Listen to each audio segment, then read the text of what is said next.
नमस्कार दोस्तों, एके कंप्यूटर्स पर आप सभी का स्वागत है। आज थोड़े डिफरेंट सब्जेक्ट पर हमारी वीडियो होने वाली है, तो चलते हैं हमारे टूल पर। जैसा आपको पता है, ये हमारा बायोस का टूल है ना। इस पर एक्टिवेशन का इस प्रकार से लॉगिन करेंगे तो ये स्क्रीन आपके सामने आता है। इसमें यहाँ पर आप एक टूल देख पा रहे हैं, बायोस फाइल स्प्लिटर, है ना। आज इसके ऊपर मैं आपको वीडियो देने वाला हूँ।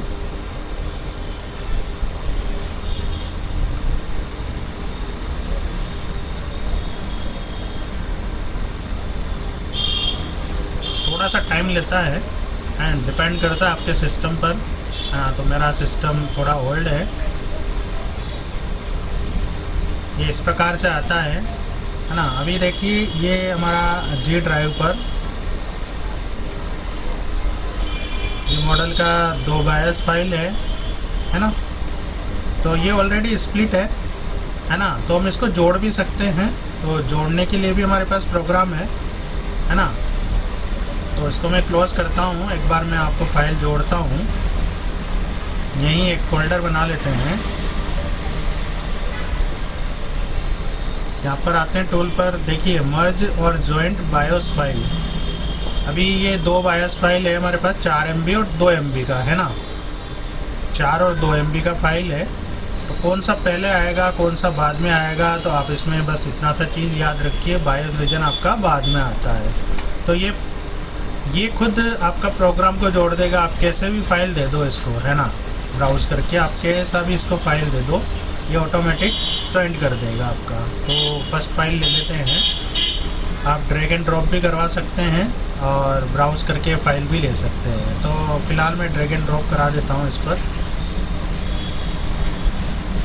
ये फर्स्ट फाइल मैं यहाँ पे डाल देता हूँ, ये सेकंड फाइल यहाँ पे डाल देता हूँ। ठीक है, दोनों फाइल लोड हो गया। इसके बाद में इस पर क्लिक करना है हमें। तो देखिए, यहाँ पे मर्ज करके इसने फाइल बना दिया है।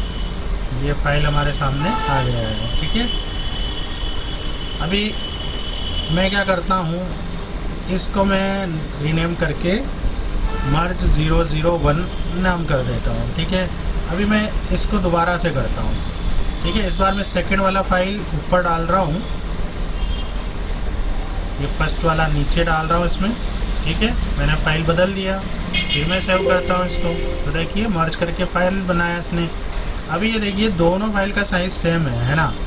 तो क्या इसने उल्टा सुल्टा जोड़ा या ऊपर नीचे जोड़ा, हाँ ना, माइंड में कंफ्यूजन हो रहा होगा। तो दोनों फाइल को हम यहाँ पर कंपेयर कर लेते हैं।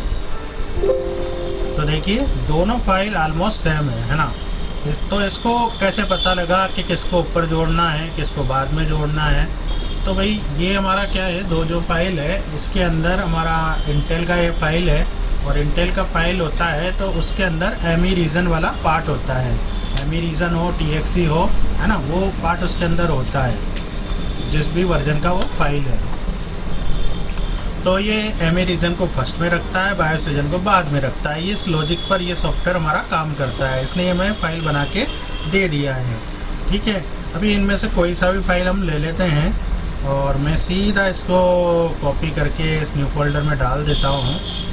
ठीक है, अब हमारा स्प्लिटर काम करता है या नहीं करता है ये तो देख ही लिया आपने, है ना। इसको क्लोज करते हैं। जैसे इसको क्लोज करोगे, वापस हमारे मेन मेन्यू पे आ जाएंगे। यहाँ पर बायोस फाइल स्प्लिटर, इस पर क्लिक करेंगे तो हमारा स्प्लिटर ओपन हो जाएगा।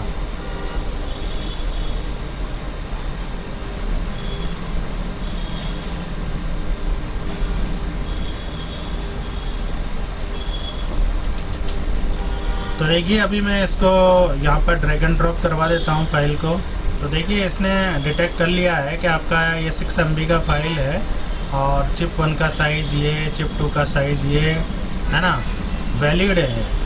कई सारा फाइल ऐसा भी होगा जिसके अंदर वो कई लोग होते हैं जो उसके जो मेन ऑफसेट है उसकी साइज़ को चेंज कर देते हैं, तो वहाँ पर वो प्रॉपरली एक्सट्रैक्ट नहीं कर पाता है।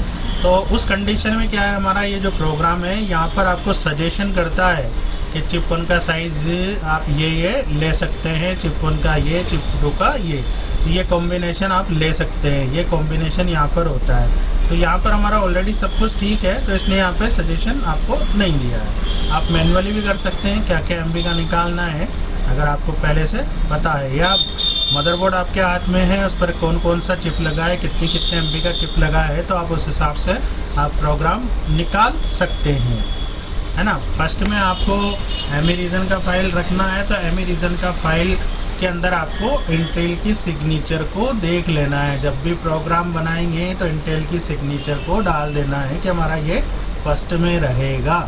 तो आप कैसे भी फाइल देंगे तो आपका काम हो जाएगा, ठीक है।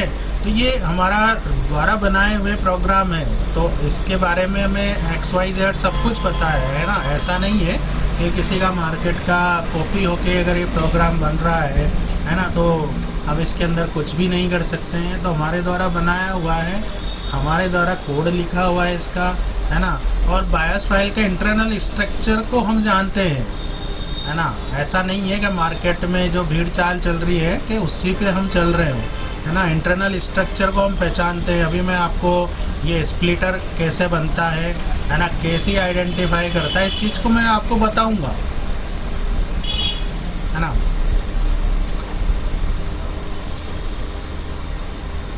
ओ सॉरी, इसको स्प्लिट करना था, ठीक है। और ये ऑटो सेव करा दिया हमने। तो देखिए इसने यहाँ पर 4 MB और 2 MB का, 4 MB वाला आपका ऊपर रहेगा। इसी के अंदर आपका एमी रीजन होता है, और ये एमी रीजन की जो सिग्नेचर है ये यहाँ पर मिलती है आपको, है ना। ये आपकी सिग्नेचर है, ठीक है। इससे ही ये आइडेंटिफाई करता है ना। चलो, इसी के अंदर आपका और इन्फॉर्मेशन भी लिखा हुआ है ना। बात आ जाती है इस फाइल को किस प्रकार से पढ़ते हैं, तो वो एक अलग सीन है।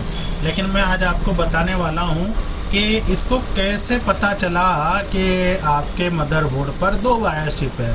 तो ये प्रोग्राम में लिखा होता है। तो प्रोग्राम में यहाँ पर देखिए, अभी ये ऑफसेट और H लिखा हुआ है, तो ये हेक्साडेसिमल, और यहाँ पर क्लिक करेंगे तो D आ जाता है, मतलब डेसिमल में, है ना, ऑक्टल। तो हमें हेक्साडेसिमल में जाना है, और ये एक लाइन का मतलब होता है आपका 10, समझिए इसको। इसका लेंथ देखिए यहाँ पर आ रहा है 10।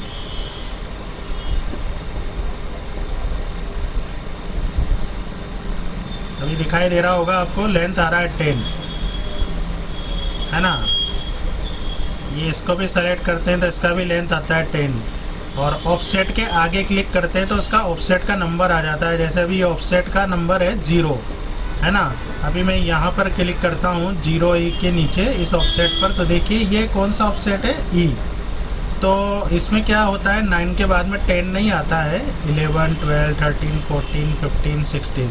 तो एक लाइन में हमारे 16 ऑफसेट है। अगर डेसिमल में हम जाते हैं, जैसे मैं यहाँ D करता हूँ, तो देखिए यहाँ पर 0 से 15, है ना। तो ये टोटल 16 ऑफसेट हो गए एक लाइन में, अगर डेसिमल की काउंटिंग में जाते हैं। और हेक्सा डेसिमल की काउंटिंग, हेक्स काउंटिंग में जाते हैं तो 10 होता है ना। तो मैं आपको हेक्स में बताता हूँ। हेक्स में आपको इस वाली लाइन में, है ना, ये इंटेल सिग्नेचर के बाद में एक ऑफसेट छोड़ देना है, इस ऑफसेट पे आ जाना है ना। तो यहाँ पर देखिए इस ऑफसेट पर जब आप क्लिक करेंगे तो इसका नंबर बताएगा, है ना। 15 नंबर का ये ऑफसेट है आपका हेक्स में, और यही ऑफसेट डेसिमल में देखते हैं तो 21 हो जाता है ना।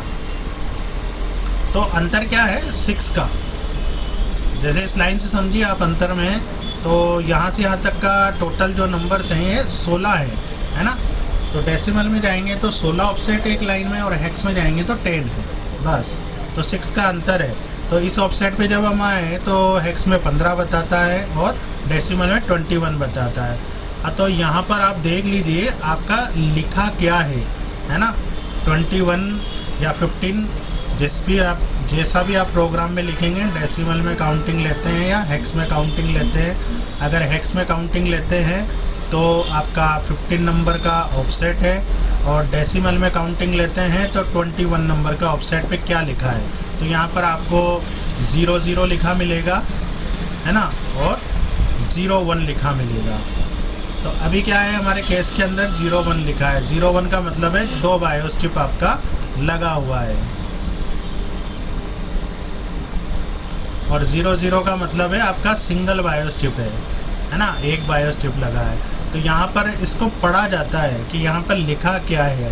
तो ये आपका प्रोग्राम इसको रीड करता है, जो आपने कोड लिखा है कि 15 नंबर हेक्स की काउंटिंग में 15 नंबर के ऑफसेट पर क्या लिखा है। 00 लिखा है तो सिंगल बायोस चिप है, और 01 लिखा है तो 2 बायोस चिप वहाँ पर लगा हुआ है। ऐसा इसको रीड किया जाता है। ठीक है, इस ऑफसेट के जस्ट पहले हमें चले जाना है। अब इस ऑफसेट के पहले जाएंगे तो हेक्स में काउंटिंग आएगा 14 और डेसिमल में काउंटिंग आएगा 20। ठीक है, तो देखिए इसके पहले आपको मिलता है 03, तो इसको भी रीड किया जाता है। क्या लिखा हुआ है यहाँ पर 03, 02 जो भी लिखा है, तो यहाँ पर फिलहाल हमारा लिखा हुआ है 03। 03 को हम रिवर्स में करते हैं, रिवर्स में करते हैं तो हमें क्या मिलता है 30, मतलब 30 वाली लाइन में हमें चले जाना है। सीधा सीधा अर्थ में ये समझिए आप, है ना। या जो हमारी काउंटिंग है उसमें जो 3 रो को छोड़ के हमें पहुंच जाना है, ऐसा समझो आप तो इसको, है ना। तो मैं इसको हेक्स में कर देता हूँ यहाँ पर, उसमें इजी गोइंग रहेगा। तो 30 वाली लाइन में हमें आना है। तो देखिए 30 वाली लाइन यहाँ पे है 00000030। तो इसमें ये इस ऑफसेट पे क्लिक करेंगे तो 30 नंबर के ऑफसेट पे आपको आ जाना है ना।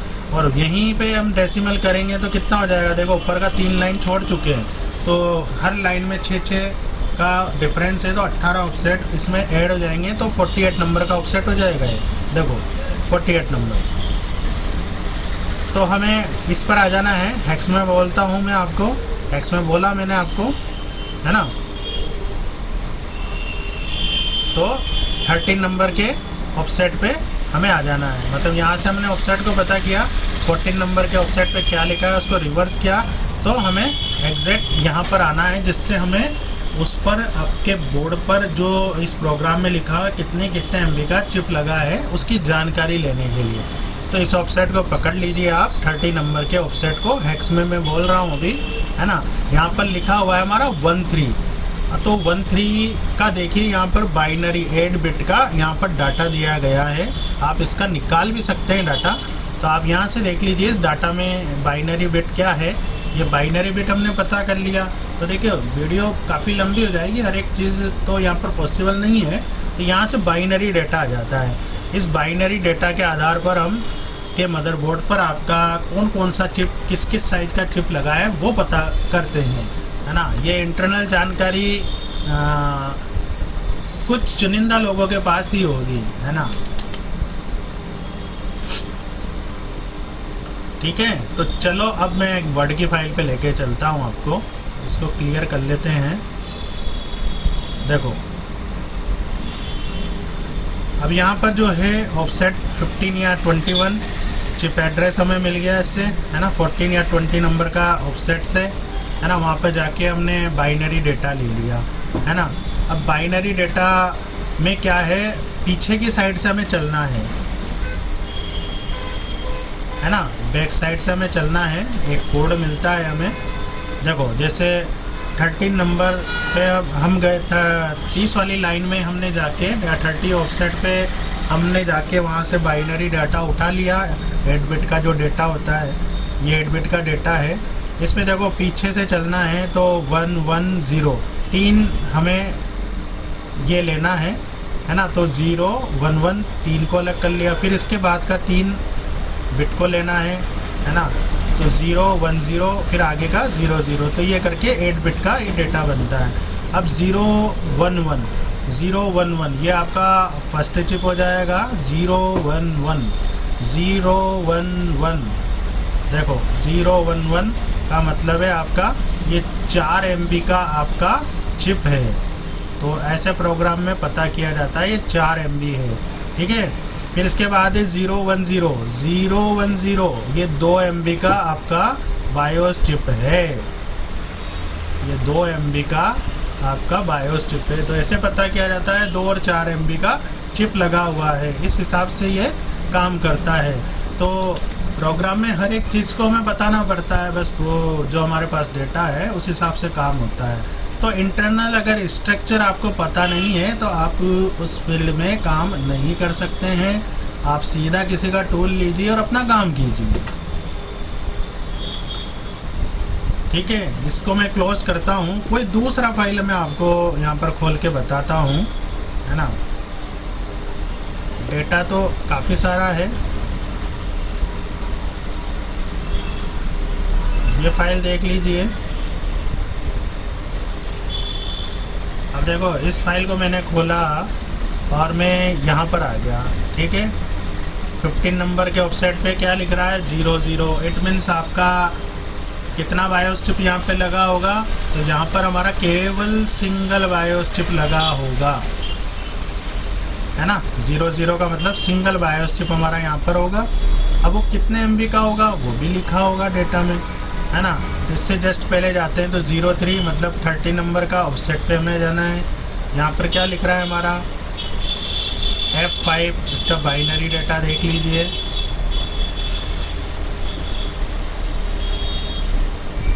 इसका बाइनरी डेटा देख लीजिए। ठीक है, लास्ट से चलेंगे तो 101 लिखा हुआ है। 101 का क्या मतलब होता है, 101 का मतलब होता है 16 MB का हमारा यहाँ पर बायोस चिप लगा हुआ है। तो देख लीजिए एक बार पता करके, जिस फोल्डर से हमने डेटा उठाया है। देखो 16384 16 MB का बायोस चिप है। तो इस प्रकार से हम एग्जैक्ट पोजीशन पे आते हैं, है ना। तो ये हमारा जो बायोस का टूल है काफ़ी अच्छा टूल है ना। इसको भी क्लोज करेंगे तो देखो कहाँ पहुँच जाएंगे, हमारे मेन मेन्यू पे आ जाएंगे, है ना। इसमें काफ़ी कुछ है। इलाइट बुक का ऑटो बायोस बिल्डर है ना। दिखा देता हूँ मैं खोल के।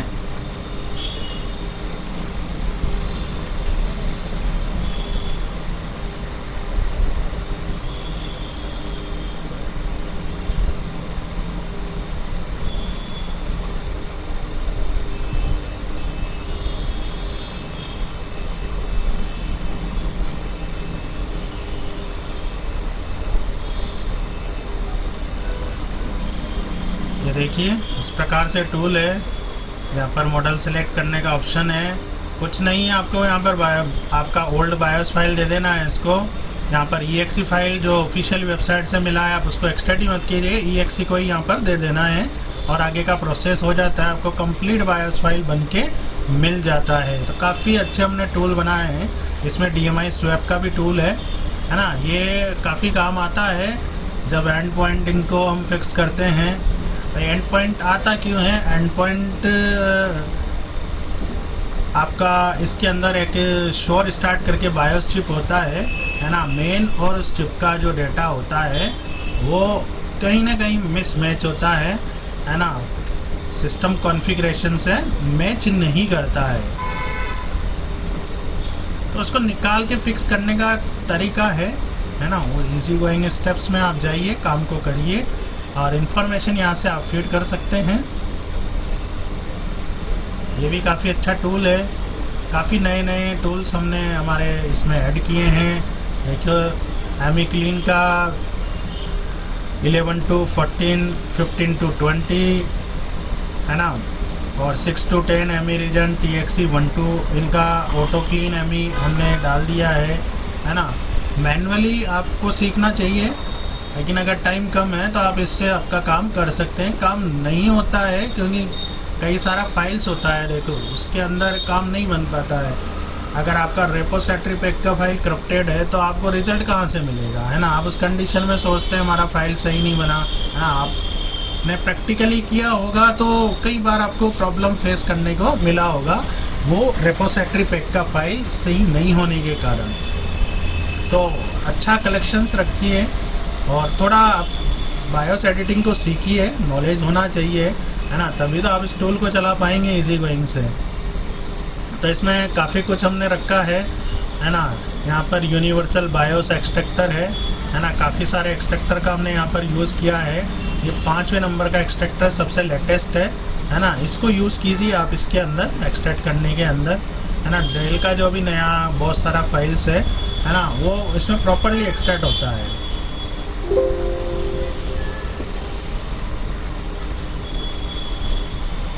एनवीरैम क्लीन का है ना, काफ़ी कुछ हमने इसमें डाल दिया है ना। और आने वाले समय में ये रेगुलरली अपडेट होता रहेगा, क्योंकि देखिए हमारे टेबल पे ये टूल अभी तक सफिशिएंट है, जो हमारे पास काम आता है उसके अकॉर्डिंग हम टूल्स तैयार करते हैं और ये प्रॉपरली हमारा काम कर रहा है ना। जो जो चीज़ का नीड होगा वो इसके अंदर ऐड कर दिया जाएगा और काफ़ी सस्ता टूल है ना, तो आप इसको आसानी से ले सकते हैं। इसके साथ में हमारा जो कंप्यूटर रिपेयर शॉप मैनेजमेंट का टूल है ना, सॉफ्टवेयर है, वो भी आप ले सकते हैं। वो भी काफ़ी अच्छा सॉफ्टवेयर है, उसको भी आप चला सकते हैं। As a service center look आपको देता है, आपका कस्टमर को प्रिंट आउट दे सकते हैं, उस पर जो केस आपने रिसीव किया है उसका डिटेल्स आपको उसको मेल पे भेज सकते हैं, है ना। काफ़ी कुछ इन्फॉर्मेशन और वो प्रोडक्ट का इन्फॉर्मेशन आपके पास सेव रहेगा, है ना। आप 10 डीलर का काम करते हैं, कोई लैपटॉप पहले कोई से डीलर से आया था, बाद में दूसरे डीलर से आया, तो वो सारा रिकॉर्ड आपके पास सेव रहेगा। उसके अंदर जब आप उसके जॉब नंबर और केस नंबर फीड कर देंगे, जो हमने सिस्टम इसमें बनाया हुआ है, पूरा केस हिस्ट्री आपको मिल जाएगा, कब प्रोडक्ट आया, कब गया। इसमें हमने रिपेयर पार्ट्स जो हमें नीड होता है ना, उसको भी हमने इसमें डिज़ाइन किया है, तो आप सेव कर सकते हैं अपने रिपेयर पार्ट्स को, है ना। स्क्रैप जो बोर्ड होते हैं आपके पास में, स्क्रैप आइटम होते हैं, उस पर नंबर डाल के आप ऐड कर सकते हैं और वो कहाँ रखा है आपकी, किस किस लोकेशन में, किस अलमारी में, किस बॉक्स में, वो सारा सब कुछ चीज़ हमने इसमें दिया है। तो ये प्रोडक्ट भी काफ़ी अच्छा है और फिलहाल ये प्रोडक्ट 2026 के लिए तो फ्री है ना। काफ़ी समय से ये प्रोडक्ट चल रहा है, वेल टेस्टिंग इसका हो चुका है, आप इसको भी यूज़ कर सकते हैं। आई होप आज का वीडियो और आज की जो इन्फॉर्मेशन है काफ़ी अच्छी लगी होगी। अगर अच्छी लगी है तो हमारे वीडियो को लाइक और हमारे चैनल को सब्सक्राइब कीजिए और शेयर कीजिए। Thanks for watching.